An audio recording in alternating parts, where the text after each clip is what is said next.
The Marlins win the series against the Cincinnati Reds, and Agustin Ramirez is sensational.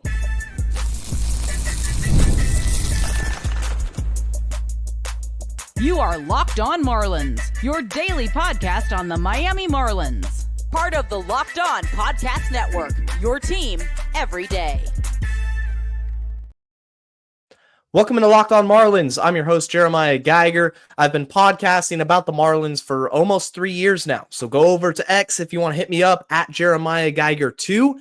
And thank you for making Locked On Marlins your first listen of the day. It's part of the Locked On Podcast Network, which is your team every day. Make sure you're subscribed to the YouTube channel. Leave a like, leave a comment. Let me know your thoughts on this team. And on today's show, I'm going to talk about the Marlins taking the series from the Cincinnati Reds. Agustin Ramirez went off. He went 3 for 3, had 2 doubles.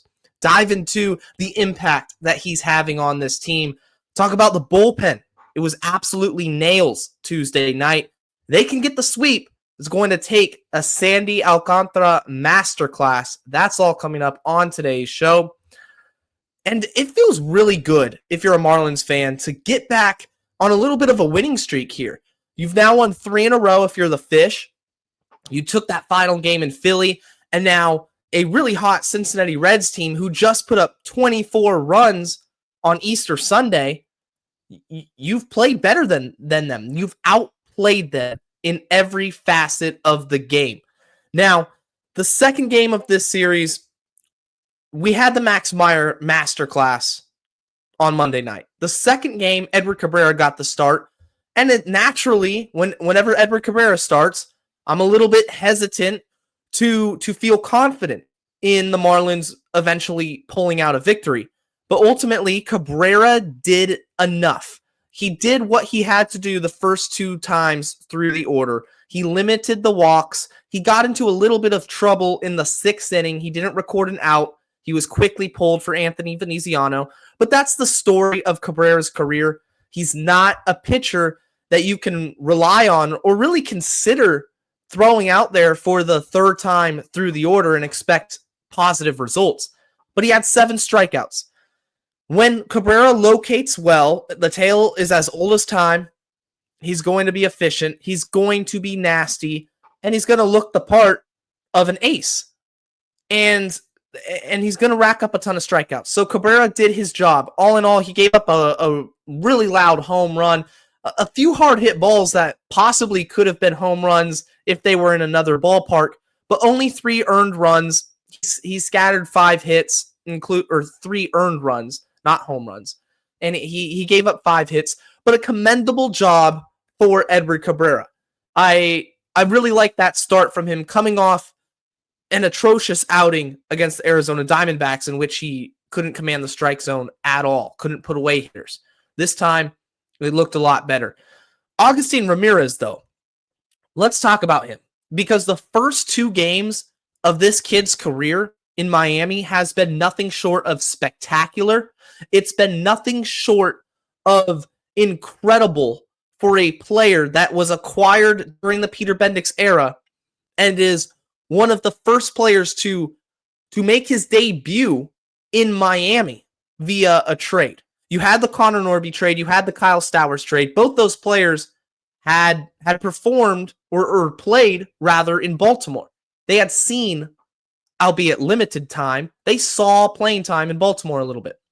Agustin Ramirez makes his major league debut and immediately looks like one of the best hitters in the Marlins lineup.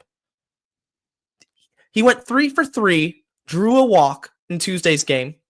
He hit 2 doubles. One was a ground rule double. The other one was just a scorcher down the left field line. Classic pulled double, 106 miles per hour out off the bat. The second double, he hit 111 miles per hour off the bat. I've talked about the EVs from this kid. This is what he is. He is a hitter. He's a disciplined hitter who's not going to give away his at-bats. And when you work the count, when you work your at-bats to find the pitch you like, and he has the natural God-given talent and swing in order to to just crush baseballs, good things are going to happen. Agustin Ramirez can quite literally change the trajectory of this franchise. And the eye test, I'm going to say this, when it comes to him catching, he caught his second game behind the plate. First game, Max Meyer. Second game, worked with Edward Cabrera, who had a good start, like I mentioned. The eye test for me really isn't all that bad. I don't know what the Marlins' plans are for him long term. If they want to keep his bat in the lineup, first base DH is always there. But I'm going to give credit where credit is due. I know he didn't throw out any runners and the Reds were stealing a little bit, but on one in particular, Edward Cabrera has to do a better job holding the runner. It's not always on the catcher when it comes to stealing bases. That is a tandem thing. The pitcher and the catcher have to work in sync. The pitcher has to have a quick release. You can't have a high leg kick when you're pitching out of the stretch with a runner on first base. It's what they teach you in Little League. That's what they teach you in high school ball. So that's not all on Ramirez. But he didn't look atrocious back there. I mean, it was serviceable. So really good to see that defensively. But he steals the show with his bat. He still hasn't hit a home run. And that's the crazy thing. We talk about the power that he possesses, the exit velocity when he makes contact with the ball, and he's ripping doubles. He has 3 doubles now in the first 2 games. The home runs are gonna come. It's only going to get better as he settles in and faces major league pitching more. I don't think he is somebody that's just going to be a flash in the pan. Otto Lopez, I want to talk a little bit about Otto Lopez today. You know, Lopez has been struggling in terms of, offensive production. And against the Phillies, he struggled defensively in the 8th inning and allowed them back in. But Otto Lopez, I still believe that he's going to go on a hot streak here very soon and get back into the higher ceiling second baseman offensively that I think he can be. He had a base hit today, drove in a run. I still like him as a player. That was a fun win. That was a really fun win to go out and take the series in which you don't have your best starting pitcher. It was a comeback win. Edward Cabrera is inconsistent. He would have been charged for the loss if the Marlins bats didn't come alive later in the game. But they got a run in the 6th. They got 2 in the 7th. They took the lead on a really weird play. Xavier Edwards kind of hit a dribbler down the first base line, and the pitcher for the Reds, I believe it was Jonathan Ashcraft, kind of desperately tried to throw it to first, but Xavier Edwards is so fast. It was a rushed throw. It gets away from the first baseman, and Otto Lopez, like I mentioned, maybe he's been in a little bit of a slump offensively, but his speed on the bases, Xavier Edwards, his speed getting down the line, it affects the game. The little things in baseball always affect the game. But I absolutely love seeing Ramirez. I think it's just so refreshing. It's so exciting. If you're a Marlins fan right now, if you are watching or listening to this podcast, how could you not be excited? Agustin Ramirez is off to one of the best starts ever for a highly touted prospect in the Marlins organization. I'm thrilled. I'm also thrilled about the bullpen. The bullpen on Tuesday night was lights out. Some really good outings from Lake Bachar, who's been terrific this season. I'm going to give Lake some praise in the next segment. Anthony Bender got the hold in the 8th. And then Calvin Faucher. That was the Calvin Faucher I expected to see. I envisioned before the season started. Faucher came in a 1-run game with all the pressure on and shut the door. I'm going to talk about this bullpen right after this. Get the supplies you need from the site made for the skilled trades, Supply House. Whether you're in plumbing, HVAC, or electrical work, Supply House is the reliable way to order products online. Their easy-to-use website is packed with helpful resources and the latest product info to help you get the job done right. Plus, with a complete inventory of over 200,000 parts, From over 400 top brands, you'll find exactly what you need, delivered fast from coast to coast. If you need help with an order, Supply House offers expert support and industry-leading service, so you'll always talk to a real person. And for trade professionals looking for an extra edge, their free Trade Master program offers exclusive perks like a dedicated phone line, free shipping, and discounts on every order. Thousands of skilled professionals are already taking advantage. Now it's your turn. So join the Trade Master program today at supplyhouse.com/TM and start ordering plumbing, HVAC, and electrical supplies with just a few clicks. Use promo code SH5 for 5% off your first order. That's supplyhouse.com. If you're an everyday listener, thank you for being a part of the Locked On Marlins crew. And if this is your first episode, thank you for tuning in. Make sure you subscribe so you don't miss any future episodes. And I'm talking about the bullpen in this game in which the Marlins take the series from the Reds. I talked about how Edward Cabrera, the third time through the order, ran into a little bit of trouble. Anthony Veneziano, the left-hander, the sole left-hander in this bullpen, came in the game. I believe he gave up one of those runs on a sac fly. That was when Cincinnati was up 3-1. But again, Veneziano limited the damage. He didn't get blown up. And then let's talk about this seventh inning. Lake Bachar. He's been the best Marlins relief pitcher this season. His ERA is down to 1.35. He pitched one inning, the seventh, struck out two, just gave up one base hit, didn't walk anybody. Lake Bachar is somebody who deserves that high leverage situation, that role in the eighth, ninth, and in this case it was the seventh inning. But I think he can pitch even later, even when it matters more, when your team's ahead. That's how much I believe in Lake Bachar. He's got four pitches. The four seam, he throws it hard, 95. He's got really good ride to it. And then he has a splitter, a slider, a sweeper. And you're watching it. With that deep of an arsenal for a relief pitcher, this hot start is absolutely no fluke. I think Lake Bachar is on his way to having a career season in Miami. I think it's just getting started. He's barely given up any hits to start the season. That's no coincidence. Bachar's for real. It was great to see Bender go out and get the hold. Kind of that traditional 7, 8, 9 that I'm okay with seeing. You have Bachar in the seventh.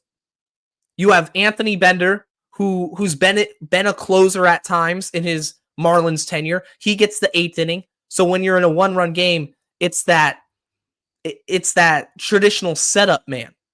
Anthony Bender comes in. He pitches a scoreless inning. And then Calvin Faucher.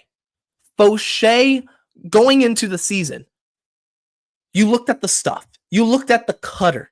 It's one of the best cutters from a right-hander, I thought, in baseball.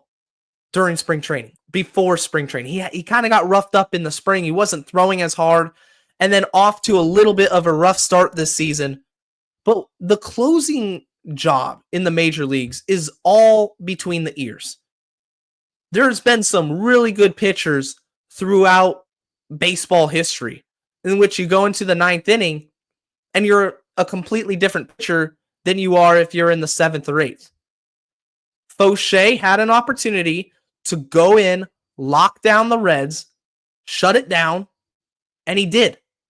He did just that. He looked great, struck out a batter, didn't allow a hit. It was a perfect ninth inning. That's what this team needs, is a reliable bullpen. If they have a reliable bullpen and the starters are doing enough, they're not getting these blow-up starts in which the Marlins don't have a chance to come back and win, then the Marlins are going to win a lot more games than people expected them to. Baseball it's a complicated sport, but it's also a simple sport at the same time. And what I mean by that is you're going to have so many variables within the game, so many decisions and opportunities at various stages to give yourself an advantage. But it's also as simple as saying, look, if I have a starter that goes 5 or 6 innings on any given night, like Edward Cabrera did, just gives you 5 serviceable innings, I have somebody that can come in for 1 or 2, clean it up, make sure there's no excess damage, like a Ronnie Enriquez, a Tyler Phillips, or in Tuesday's game, Lake Bachar. And if I have a setup man and closer that I feel confident in every time out, then chances are the Marlins are going to have some victories under their belt. Jesus Tinoco, I didn't even mention him. He got the first save of the series, and he saved the series finale against Philadelphia. So Clayton McCullough obviously likes him and his role in the bullpen. He hasn't committed to a closer openly yet. Maybe he will in the future. Maybe it's going to be a closer by committee. Who rides the hot hand? But the bullpen is essential for this Marlins team. It hasn't been great, but with the emergence of Lake Bachar, if Faucher can consistently get back to the pitcher that I know he can be, and Anthony Bender can be the pitcher that I know he can be. By the way, he quietly has a 1.80 ERA, so Bender's not getting destroyed out there. Then this Marlins team, it's simple. It's timely hitting. You have some more power. Hopefully that comes with Agustin Ramirez bringing more of that juice to the lineup in addition to Matt Mervis. Jesus Sanchez has yet to hit a home run as well. Connor Norby has yet to hit a home run. Hit a double in Tuesday's game. Almost thought it was going to be a home run there, right in the right center gap. But you get a little bit more power. You get more consistency out of your starters. And then you can rely upon bullpen pieces who might not be the big name guys, you know? You don't have the Emmanuel Clase. You traded away Tanner Scott. You traded away AJ Puck. You know, those are bigger name closers that you're going to see in your fantasy leagues. But I'm telling you, Lake Bachar is for real. Calvin Faucher, I really liked what I saw. It's going to be interesting to see if this team can continue to win games like this with this formula. And that's not even factoring in the stars on this team or the really good players that have been out for extended periods of time. Ryan Weathers through a live BP before the game, he was throwing off the mound. He is somebody that's going to come back very soon. That is an immediate boost to this rotation. It's exciting, guys. The Marlins can bring out the brooms tomorrow. Sandy Alcantara is one of those stars who hasn't really been at his star level. But he gets the start. It's going to be a Sandy revenge game. Boy, I'm excited to watch that. It's a matinee. It's at 1:10 Eastern. Don't forget that. So don't wake up and be like, oh, the Marlins are playing tonight. No, it's in the middle of the day. And it's going to be a Sandy revenge game. And the Marlins can get their first sweep of the season. That's coming up right after this. Are you looking for a snack that's both delicious and nutritious? Crack into a good source of protein with Wonderful Pistachios. Wonderful Pistachios is one of the highest protein nuts. Each 1 ounce serving has 6 grams of protein, giving you over 10% of your daily value. Plus, they're packed with fiber and better for you unsaturated fats to help keep you feeling fuller longer. So there's 2 different varieties of Wonderful Pistachios. You have the no-shells varieties. Just grab and go. You got your bag of Wonderful Pistachios. You just reach in, and there it is. There's no time wasted by cracking the shell. But if you like that satisfying crack of opening each and every shell, the in-shell options, that's a classic favorite as well. Wonderful Pistachios is a complete protein. It provides all 9 essential amino acids. These green wonders absolutely pack a protein punch. So if you're running between the meetings, you're dropping off the kids, you're sitting there at home watching baseball, and you just want a snack, go to the store, grab some Wonderful Pistachios, whichever is your preference, no shells or the in-shell variety, because Wonderful Pistachios is the snack that works as hard as you do. Get snacking and get cracking with the snack that packs a protein punch. Visit wonderfulpistachios.com to learn more. Thank you for making Locked On Marlins your first listen of the day. If you're watching on YouTube, make sure you're subscribed. Do me a favor, click that like button. Also, you can also listen to the podcast if you're driving, you're at the gym, you're cooking some dinner. It's on every podcast platform out there. So make sure you leave that 5-star rating for Locked On Marlins. And the Marlins have an opportunity to bring out the brooms, get the series sweep against the Cincinnati Reds. How awesome would that be? In a series in which I think the Marlins were overlooked. I did not think the Reds expected to come into this series in South Florida and drop the first 2 games, get absolutely diced up by Max Meyer in the first game, and then blow a lead in the second game of the series. The Reds are not playing to the Marlins level right now. And the bad news for them, if you're a Reds fan and you're checking this out, you got to deal with Sandy Alcantara. Sandy Alcantara is angry too. He's got a chip on his shoulder. Right now, Sandy's ERA is over 7. Let that sink in. Sandy is off to a really rough start. He got roughed up in Philly, and it's not classic Sandy Alcantara. And he said himself after that Philadelphia game that he just has to get back to being Sandy. Just be himself. Go out there, no strings attached, no mentality that's different. You know, you get your fresh haircut before every start. Maybe you get a lineup before this one. Just go be yourself, and you're going to dominate. He's due. He is absolutely due for one of those classic Sandy Alcantara 2022 Cy Young worthy starts. And maybe I'm wrong. It doesn't happen. And he pitches better, but not at that same level. I wouldn't be surprised if Sandy Alcantara does something special in the matinee to get the series sweep. And what a boost of confidence it would be for this Marlins team to now, if they win tomorrow, or rather Wednesday, if they win the final game of the series, they take the sweep. They would have won 4 in a row, and they're going to be back to 500.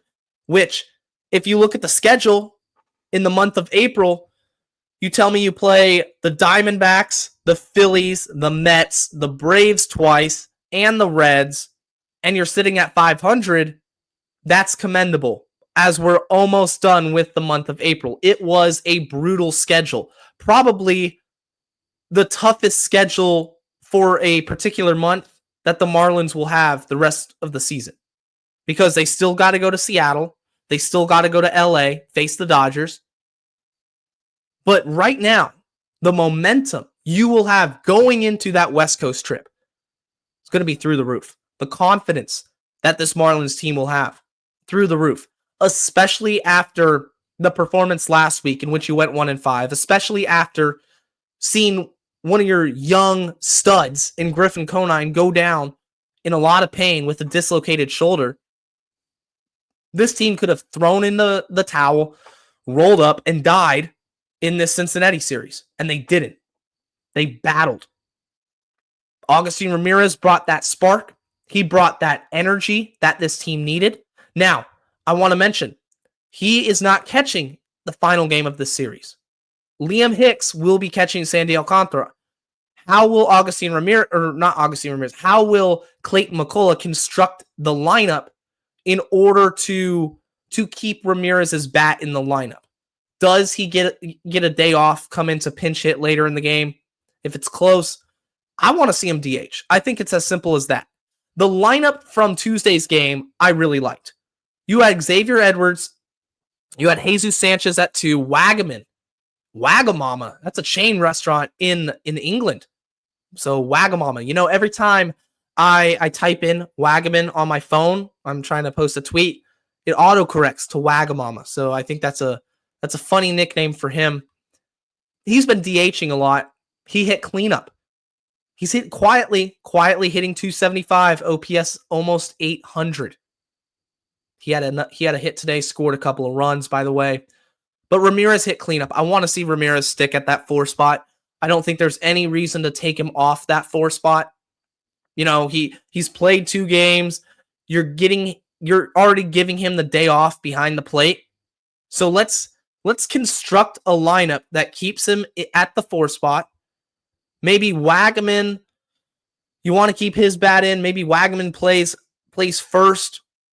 You could give Mervis the day off if you wanted to. I really wouldn't mind that. I wouldn't have a problem with that. Let's see who's pitching for the Reds tomorrow. I can't think of Brady Singer. So yeah, with Brady Singer being a righty, you might still have Matt Mervis in the lineup, but Ramirez has to play. That's the point of this. Ramirez is so talented at the plate.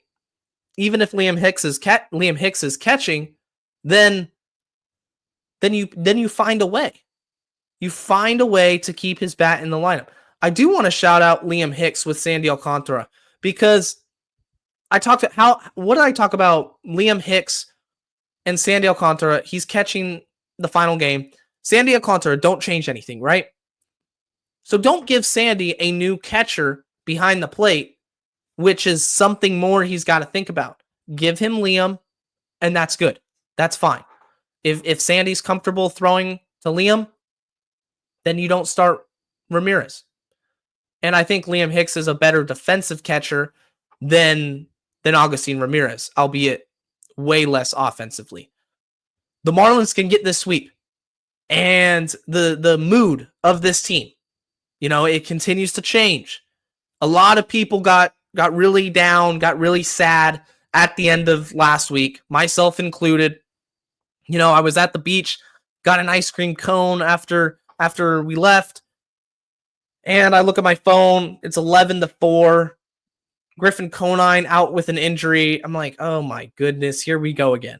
And then, boom, Ramirez called up.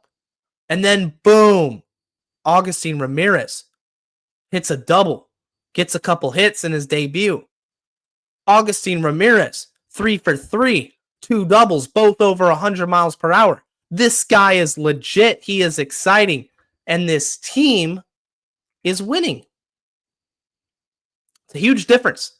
This Red Series was a huge point for the Marlins to make. It was an important series for them to get their feet back under them and not let everything slip away, not continue the snowball down the hill. Battling against adversity, that was going to be one of the challenges that Clayton McCullough and this Marlins team had. I want to point out one thing I noticed in Tuesday's game. If you remember, Ramirez is at second base. This is early in the game. This is after his first double, I believe. And he tries to read Nick Martinez, the Reds pitcher, and get a jump and steal third. He got a horrible read. It was a really bad decision, and he got thrown out. He got picked off. Could have cost the Marlins a run. And at that point, you're thinking, will that cost the Marlins the game? You go to the dugout. The camera pans over to the dugout, and you see Ramirez sitting there, and he's putting on his shin protectors, his catching gear, and Clayton McCullough comes over to him, just taps him on the shoulder and says something to him, probably something along the lines of, hey, you're fine. Let's move on. That's what it's about. You make a mistake. Rookies are going to make mistakes. Players are going to struggle. How do you get out of it? How do you get out of the mentality that, I made a bad play, I'm in a slump? It takes good leadership. It takes a good attitude, and it's always about the next play, the next pitch. I always heard that playing baseball, the next pitch. It's the same thing in the major leagues. Ramirez goes on, smokes a 111 screamer in the gap, ground rule double, and everybody's going wild. That play is forgotten about. And Clayton McCullough is showing his leadership as a manager by going over to his young player and making sure everything's good. Let's go out. Let's bring the brooms. Sandy Alcantara, this is your game on Wednesday. I want to see a vintage Sandy start more than anything. I want to see the Sandy. I talked about the bullpen. I want to see the Sandy that doesn't need a bullpen. that goes out and dominates. If he does, the Marlins are gonna sweep this thing. Let's see what the lineup looks like as well. It's gonna be interesting. That's gonna do it for today's edition of Locked On Marlins. Thank you for making Locked On Marlins your first listen every day. It's your team every day here on the Locked On Podcast Network. For your second listen of the day, go over and check out the new Locked On MLB Game Night. Every game, every night, it's over on the Locked On MLB channel. And with that, guys, stay safe, stay locked on, and let's go fish.